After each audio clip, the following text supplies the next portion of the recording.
નમસ્કાર દર્શક મિત્રો, આજે આપણે આવી ગયા છે પીપલક ગામ, જે પીપલક ચોકડીથી બરોડા તરફ જતો રોડ છે. જે રોડથી ગાયત્રી મિલ જે કંપની છે એની નીચે જે આ જે બ્રિજ બનાવવામાં આવે છે, જે બ્રિજને આપણે કહી શકીએ કે બુલેટ ટ્રેનનો બ્રિજ છે. તે બુલેટ ટ્રેનની નીચે આપ જોઈ રહ્યા રોડ એકદમ જર્જરિત હાલતમાં થઈ ગયો છે, એકદમ ખરાબ હાલતમાં થઈ ગયો છે. જેથી વાહન ચાલકો અહીંયાથી હજારોની સંખ્યામાં વાહનોનો ઘસારો રહે છે રાત દિવસ. આ એક મેઇન હાઈવે છે, જેથી અહીંયા અકસ્માત થવાની ભીતિ રહી શકે તેમ છે. આ રોડની હાલત ખૂબ જ ગંભીર થઈ ગયેલી છે, જે હું તમને કેમેરામેનને કહીશ રોડ બતાવે. જે આપ આ રોડ જોઈ રહ્યા છો, રોડની હાલત ખૂબ જ ગંભીર છે, જેમાં રોડ મોટા વાહનો નાના વાહનો રાત દિવસ અવરજવર કરી રહ્યા છે. અને તમામ પ્રકાર રોડ જે છે એક સાઈડે ખરાબ થઈ ગયો છે. આ જે બ્રિજ જે છે બુલેટ ટ્રેનનો બ્રિજ, હમણાં જ એનું કામ પૂર્ણ થયું છે.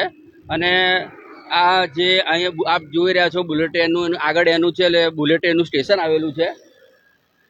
અને આ મેઇન હાઈવે છે, જે પીપલક ચોકડીથી જે બરોડા તરફ જતો રોડ છે આ. અને આ રોડથી જે પીપલક બ્રિજ છે, જે બુલેટ ટ્રેન બનાવે છે તેની નીચે જ બરોબર તમામ પ્રકાર રોડ જે છે ખરાબ થઈ ગયો છે, પકડ પકડ થઈ ગયો છે, ખાડા પડી ગયા છે. અને કોન્ક્રીટ જે છે ઝીણી પડી રહી છે, જેના કારણે કોઈ ટુ વ્હીલર વાહન જે છે એ સ્લીપ ખાઈ જાય તેવી ભીતિ છે. અને બીજું કે આ જે ખાડા જે છે એ સત્વરે પૂરવામાં આવે અને તેની કામગીરી સત્વરે કરવામાં આવે, જેથી અહીંયા કોઈ પ્રકારનો અકસ્માત ના થાય. અને હું તમને આજે રોડ પર જે ખાડા છે એ બતાવી રહ્યો છું, એ આપ જોઈ રહ્યા છો. તો વહેલી તકે આ બાબતે કામ કરવામાં આવે, આ રોડ જે છે એનું સમારકામ કરવામાં આવે.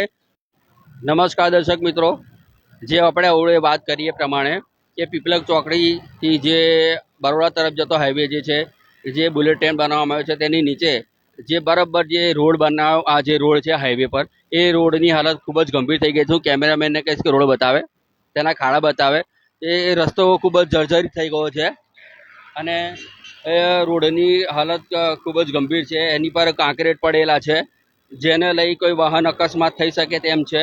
અને અહીં ટુ વ્હીલર વાહન જે છે એ જે કદાચ આ કાંકરેટના લીધે જો સ્લીપ ખાઈ જાય તો ભારે અકસ્માત થાય તેવી પરિસ્થિતિ છે. આપ જોઈ રહ્યા છો કે અહીંયા રોડની હાલત કેટલી ખરાબ છે. હું કેમેરામેનને કહીશ તો રોડ બતાવે. હજારોની સંખ્યામાં વાહનો અહીંયાથી અવર જવર કરે છે રાત દિવસ, કેમ કે આ મોટો હાઈવે છે, મેઇન હાઈવે છે, જેને લઈ આ રોડનું સમારકામ સત્વરે થાય તેવી અમો પ્રશાસનને માંગ કરીએ છીએ.